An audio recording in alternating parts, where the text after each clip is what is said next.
last 3-year-old maiden. Gates open, they're up and racing. Dugus Sprite draws for your lead. Sexy Chick moving upon the outside. And the top favorite, Bring It On now, rushing upon the outside. We have Bring It On takes the lead, followed by Sexy Chick.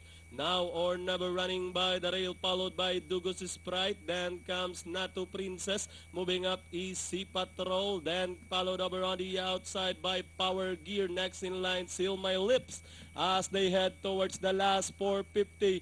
Bring It On leading the field by half length. Sexy Chick running by the rail and running in third. Now or Never moving upon the outside. Nato Princess.